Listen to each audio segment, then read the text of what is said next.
going on, everyone? I am Double D, and welcome to the Double D Podcast. Always your host, Daniel DeForest. Back once again. I was injured for the past week, but I'm finally able to put this podcast up. Missed Kansas podcast, and I missed the Roval watch party, but I'm glad I took that time to recover. Back on here. So I want to give you guys my thoughts of Kansas right before we talk about the Roval. So, of course, if you saw my reaction to Chase Elliott winning, that pretty much explains my reaction to the Kansas race. So now we're going to go on and talk about the Roval, the latest news of NASCAR. A lot of drama went on at the Roval. I was actually shocked the race went the way it did. I was expecting it to be boring, either like SVG or Kyle Larson would dominate, but we didn't get that. We actually had tire degradation where the tires would decline and you'd have to have drivers make different pit stops, and they would have to be more strategic with the times they would pit.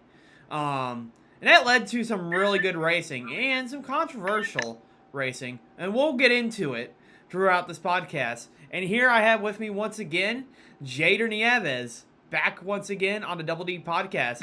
Great to have you, Jayder. Thank you. I appreciate it. Thanks for having me. All right, thank you.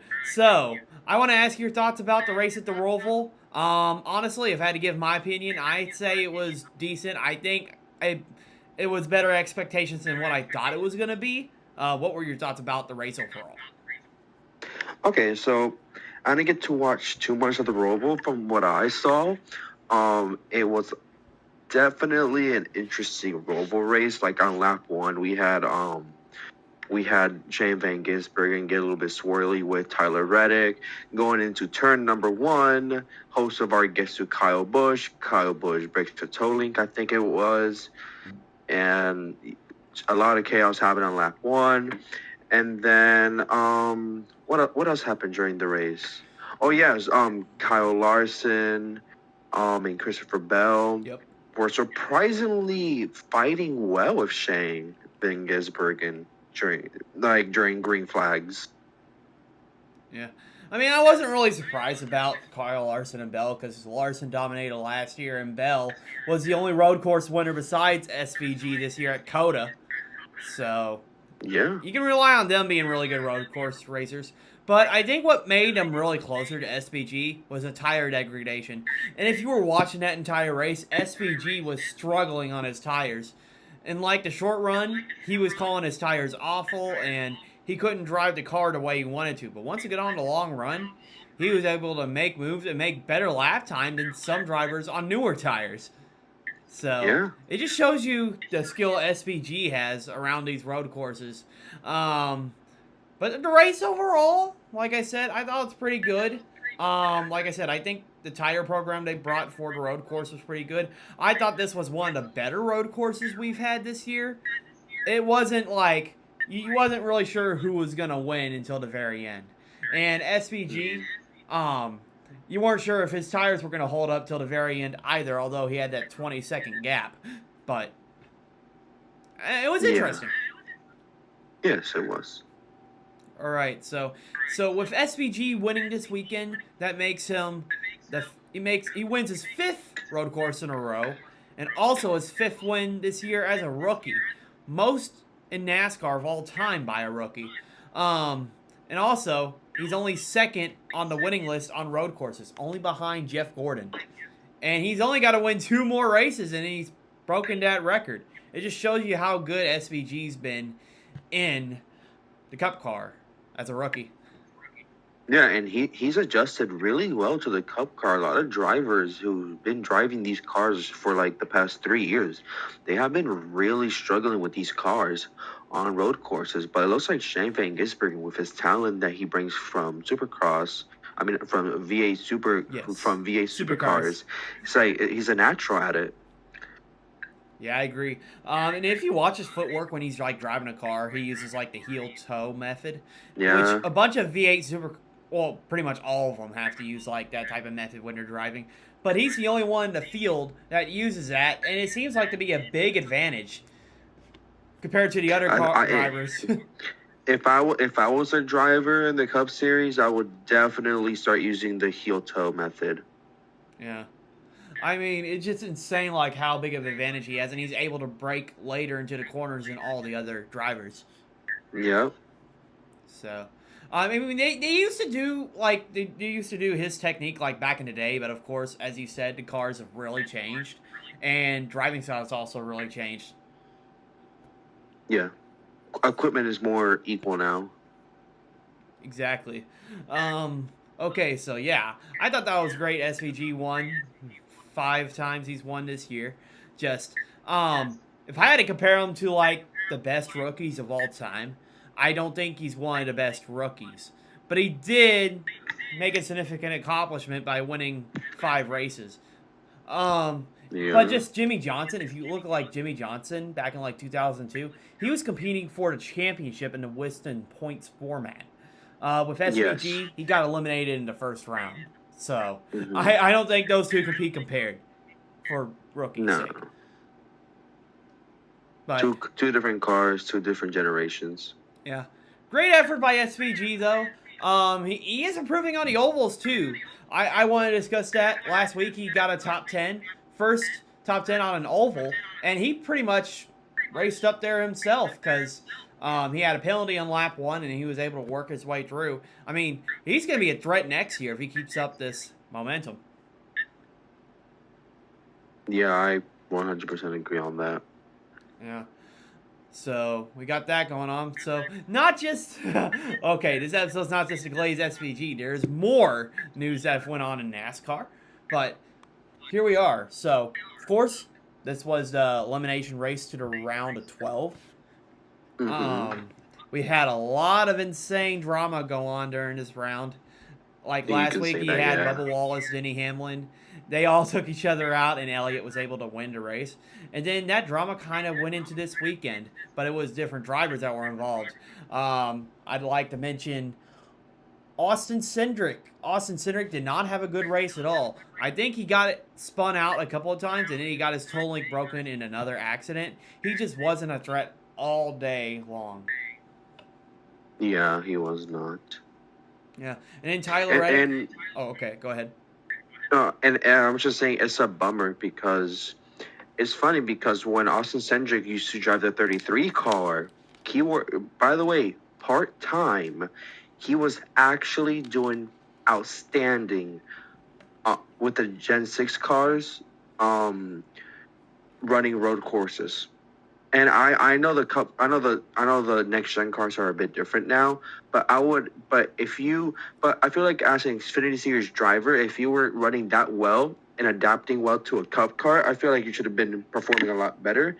He's not been good this season at all. He really hasn't. This season, it's probably one of his worst. If it wasn't for that Talladega win, he would have been like 20 something in point. Oh yeah, I totally agree. Like Talladega, I mean, these days it's based off of luck if you win those type of restrictor plate races. Yeah. But yeah, it's definitely been one of his down years. Although he's made the playoffs, there's been some like seasons. Like for example, let's see. I think he like the year he won at Gateway. He was decent. Like he got some good finishes, but he just, of course, couldn't replicate that into the rounds of the playoffs. Yeah. But I mean, he's decent, but just I don't know. He just cannot be on the same level as his teammates Ryan Blaney or Joey Logano. So Yeah. I wonder, since Tim Cindric was booted earlier this year, if Austin Cindric's going to be replaced after next year, potentially. In my opinion, this would be a very good Penske lineup. Keep Ryan and Joey. Get rid of Austin Cindric for Matt DiBenedetto. Just saying. Yeah, that wouldn't be a bad idea because Matt DiBetto. Because think about it. Matt DiBenedetto got the 21 car to the playoffs without a win. True, he did. Yeah, and came close to winning so many races, but just got them taken away either because of disqualification or something stupid. But let's see. What was I going to say? Oh yeah, talking about Austin Cindric. Yeah, I just like I said, you talking about Matt DiBenedetto. He has driven for Wood Brothers, so he does have some Ford history. I could see him potentially replacing him. It's just a thing with Ford not really being as big of a manufacturer in the trucks or Xfinity series. There hasn't really been as big of prospects for Ford. Yeah, it's true. And look, Haas factory. They're leaving Ford, and they used to be a key partner. Now they're Chevy. Yeah, it's just crazy how like Ford's been on decline, but somehow they win the Cup championships with Penske every year. Like it's That's what insane. I'm saying. Penske's the only thing keeping Ford alive in NASCAR. Yeah, it's just insane how that works. And of course, you mentioned Tyler Reddick earlier. Tyler Reddick, he got pole for the race. It looks like he was able to compete with SPG for the first few laps, but he just didn't have the car compared to the top three, and he was just trying to use a different strategy to get up front, and it just didn't work out for him. Really disappointed for him. I mean, honestly, I think this was one of his worst seasons because he couldn't score any wins. He's just very inconsistent this season. Yeah, it sucks that both 2311 cars got eliminated. And also, I want people to understand this. I know Denny Hamlin said this on his podcast, and I 100% agree. It is not Denny Hamlin's responsibility to get 2311 cars into the playoffs. It is not his responsibility. His responsibility is to get the 11 car into the playoffs because someone is paying him to do that. Yeah. Bubba and Tyler Reddick are being paid to get their cars in the playoffs, not Hamlin. Yeah, I agree with that. Like I was listening to Actions Detrimental a couple weeks ago whenever he had his Kansas race whenever I was injured. And I fully agree with Hamlin on this one. I mean, I root for him on the track. I root against him on the track, but I root for him off the track. I think he's a pretty good role model for the sport and trying to make it better. But it's just like I agree with that. Like you got to be a competitor first. You're not going to try to help your other drivers. And I'm pretty sure, like everybody else, races each other the same way. Like if you look at the Hendrick guys, they're always battling each other. Gibbs guys are always battling each other, which is you showed at Kansas where they didn't win the race themselves. They got taken away by Chase Elliott because they were battling each other so hard. But that's just how the sport is. It's completely different. That's what makes it unique compared to MLB and all these other sports. Yeah, I agree with you. So, yeah. But here's the biggest controversy that happened at the Roval. Joey Logano, Ross Chastain, and Denny Hamlin at that finish. So, Ross Chastain had an inconsistent day. He had a penalty, and he also did not turn out of the pit lane earlier in the race. He just kept making so many mistakes. He tried to battle back, but Logano was still able to score just enough points to get into the round of 8. And Chastain went backwards into Denny Hamlin, trying to pull another Hail Melon, but it just didn't work for him. And when he crossed the line, did not make the playoffs. And Logano, lucky. So lucky he's into the round of 8 once again. But there was also some twist with this. There was some race manipulation, I believe, because you had Cole Custer not trying to pass Logano. You had Alex Bowman not wanting to drive through the field. And then you had Denny Hamlin. And here's the crazy thing after the race. Denny Hamlin said that about Joey Logano that he would have stayed behind Chastain if he knew that Chastain needed that spot. He was unaware of the point situation. So Hamlin was willing to go into race manipulation to take out Logano. I mean, it was all chaos. This kind of reminded me of Martinsville 2024, but just not as severe. Yeah. But, yeah, I mean, unfortunate for Ross Chastain. And unfortunate Logano's in the playoffs, personally, as a Chase Elliott fan. But, I mean, it's just chaos. Yeah. I mean, but Joey Logano, he is last in points for the round of 8. Yes, he is negative 24 below the cutoff line. And we're gonna. I think what's next? Las Vegas. Yes. He's been really bad in intermediate tracks. I can't pronounce it right. Intermediates, but he somehow won on fuel mileage last year. Well, that was because their strategy match Paul Wolf's and his strategy, the aggressive strategy worked. Other than that, if it wasn't for that win, he would have not been in the championship four. He would have been eliminated in the round of 8. Oh, I I agree. I strongly believe he's not gonna make the round of 4. Just because Danny Hamlin happened. So you think Hamlin's going to win the championship? I think Danny Hamlin's is gonna do everything for Joey Logano to not get to the championship four. Oh, I see. So you're thinking he's going to keep him from championship 4, not championship. Okay. I heard that wrong myself, but yeah, about Logano, I think he either has to win a race or he's just not going to make it into the championship 4 because Yeah. you're going to have all these other 7 drivers hungry for a win, and he's either in Logano being a little more behind the cutoff line. He's going to have to hope that some drivers have a bad day, and he doesn't. But And that's really difficult for that to happen. And also, too, Joey Logano needs to do good in Las Vegas because he's very deep in points. If he doesn't do good in Las Vegas, he's automatically in a must-win. Good point. Good point. I mean, I definitely don't think Logano's going to win championship this year. It's an odd year. It's an odd year. I'm just saying, it's an odd year. He's not breaking that streak. Mm-hmm. True that. Yeah. So, let's see. We're already talking about the playoffs. So, playoff picture coming up. So, of course, we got Las Vegas, Talladega, and Martinsville. Talladega being added to the round of 8. I think that's going to be really entertaining because you never know what's going to happen there. So what do you think is all going to happen in these races? So here's who I think is going to win each one. I think Christopher Bell is going to win Las Vegas because he came so close to winning last year. It wasn't for Logano and fuel strategy. And then for Talladega, honestly, I have no idea. But I have to say, Ryan Blaney has the best chance to win Talladega just because he's one of the best restrictor plate racers in the playoffs. I mean, second, I have to say is Denny Hamlin, Talladega, too, because they're really good at Talladega.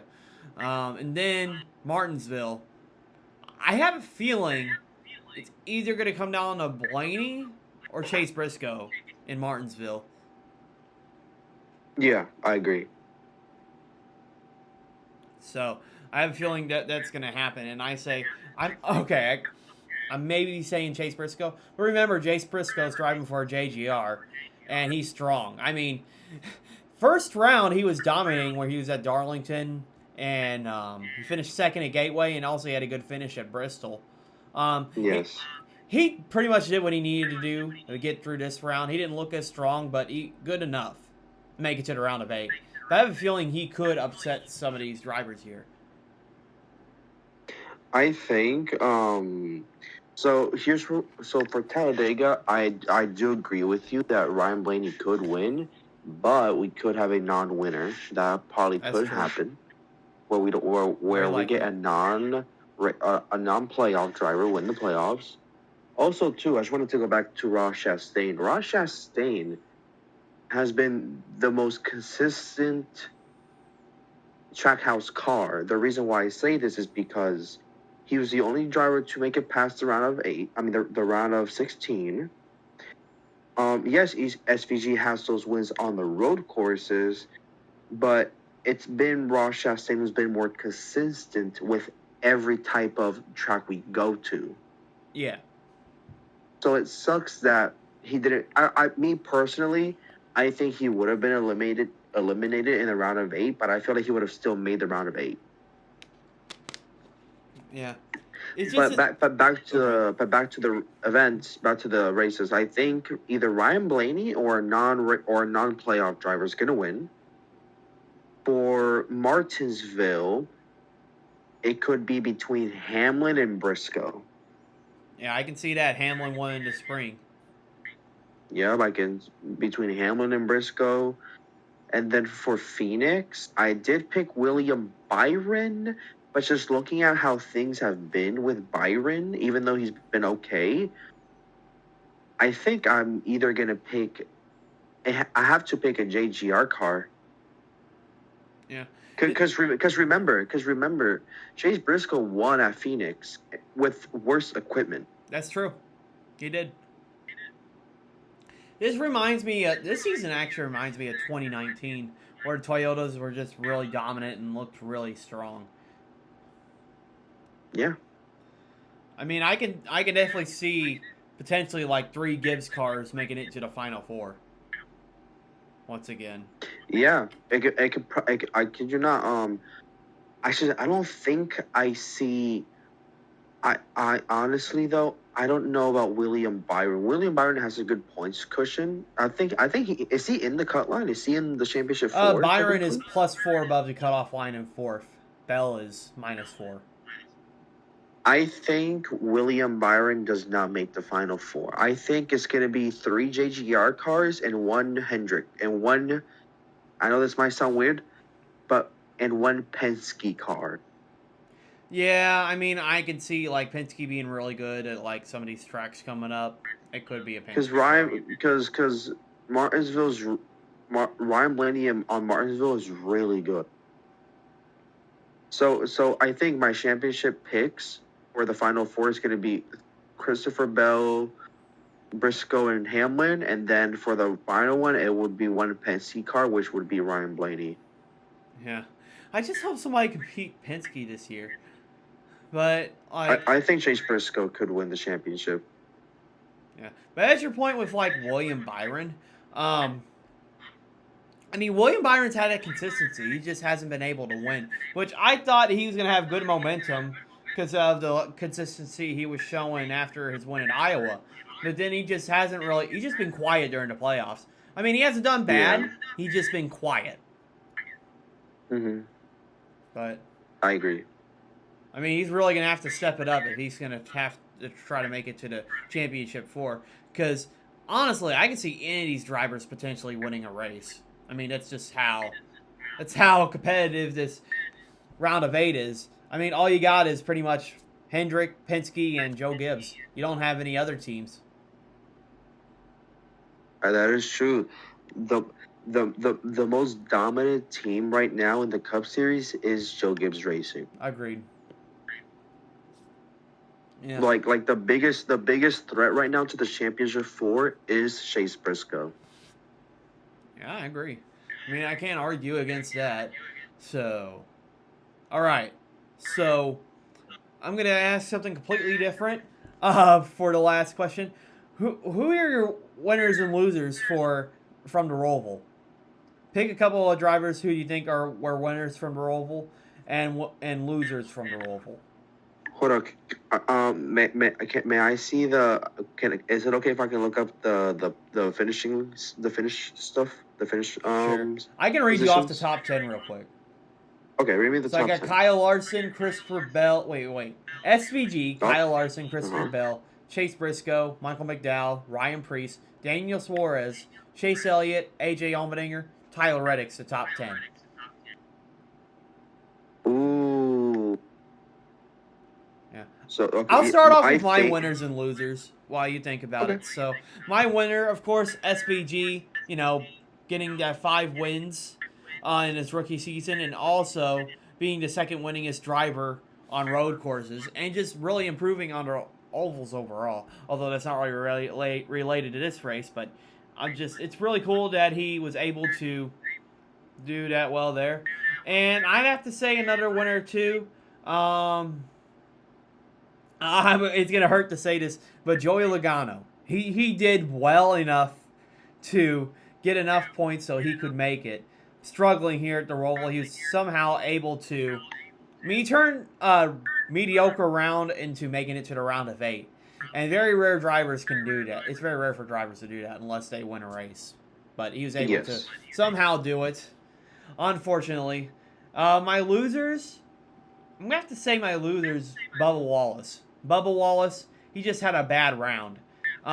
He could have changed that if he won at Kansas a couple weeks ago, but of course, a hard racing, and he just wasn't able to get it done. But other than that, he just had a bad round. My other loser too, I agree. I have to say, what would my other loser be?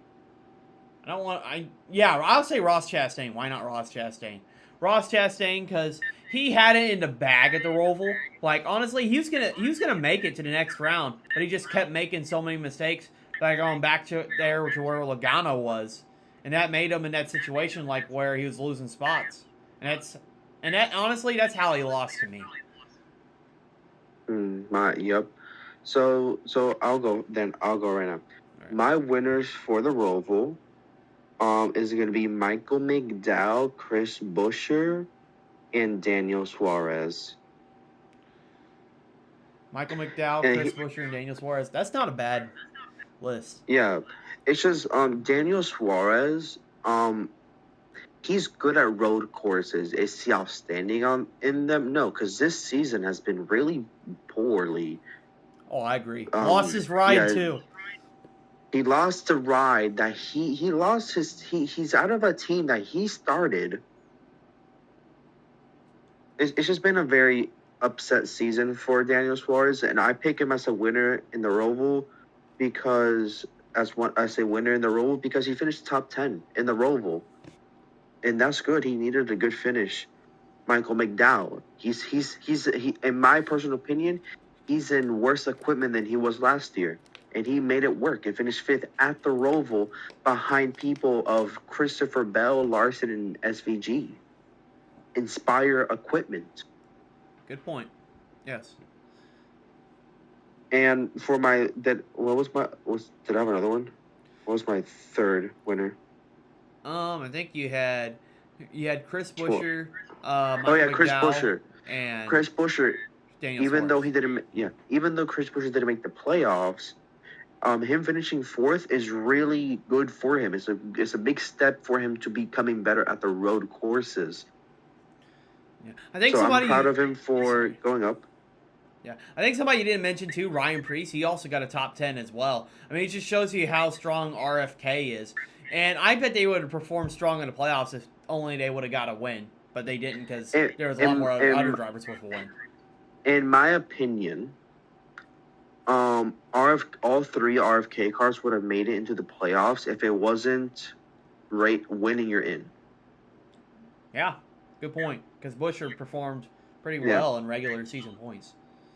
And for my losers, I have Kyle Busch, Austin Cindric, and let's see. I guess BK. Okay, interesting you say Brad. I mean, I know he didn't have the best race, but why do you say him? Well, the thing with Brad, actually retract that, edit that out. Okay. We're gonna pick another person. All right, we'll go ahead. How about Carson Hocevar? Carson Hocevar. Okay, yeah. Actually, that's not a bad pick because he did have a bad race. Carson Hocevar. How do I explain it? Carson Hocevar on lap 1 hit Kyle Busch. Maybe it wasn't intentional, but he still hit Kyle Busch. The 8 car out of the race for a couple laps. Not to mention Kyle Busch spins Riley Herbst for no reason. Yeah, I saw that. He crashed out. I don't blame him. It's just this season's been awful for Kyle Busch. I feel like, listen, Kyle Busch isn't washed. His equipment is. I believe personally it's a little bit of both. Then I have Austin Cindric because Austin Cindric, we've seen him before in Penske equipment when he was still full-time in Xfinity and Road America. Didn't he win the pole? Yeah, I think he did win the pole 1 race this year. I'm not sure, but he did win at Talladega, and he did perform well in a few races. With all due respect to Austin Cindric, he's wasting a good spot for another driver. He is. If it wasn't for Talladega, he would have not even been in the playoff picture at all. His best tracks are road courses. We've seen him perform outstanding in road courses, and finishing 36 is just diabolical. Yeah, like I was shocked that he had that bad of a race. And then for what was it, Carson Hocevar? Man was just all over the place. Yeah. I mean, those are some really decent picks for the winners and losers. All right, so that's the end of the podcast, but we have an announcement. So, Jayder and I will be in the NASCAR In Your Face Racing Series. Only a few more days to join. I think there's already like 31 or 32 league members already going to be racing in this league. It's going to be in NASCAR 25. The game's going to come out in a couple of days if you pre-ordered it already. Few more days if you haven't like pre-ordered the Golden Edition. But it's going to be really exciting. I'm going to be looking forward to it, Jayder. Are you? I'm very excited. I just pre-ordered it this morning. I didn't get the gold edition. I got the standard edition, so I'll have to wait 6 days. Yeah. Well, yeah, I cannot wait for this league. It's going to be insane, and with all these drivers too. I mean, this is the most one of our leagues have ever gotten. Yeah. All right. So yeah, Jayder, it's late at night, but thank you for joining this podcast. And I was glad I was able to work through the pain to get back on YouTube, and hopefully I'll be in better shape to watch the watch party coming up in Las Vegas. It's starting at 4:30 my time, so it's going to be later in the afternoon. So it's going to be a night race. Seems like. Yes. All right. So Daytona's the first race. yeah. Let's see. Well, actually, they're 2:30. Well, it gets night's time earlier during like October and stuff. So maybe we'll see a night race there. All right. Yeah. Thank you for joining, Jayder. Make sure you guys tune in for my watch party, as I mentioned, for Las Vegas, and for the podcast next week. Thank you guys for watching. We're on the road to 100 subscribers, so please hit that subscribe button if you haven't yet. I really appreciate it. Trying to build up this channel. Yeah, thank you all for watching. You guys have a nice night and a great week.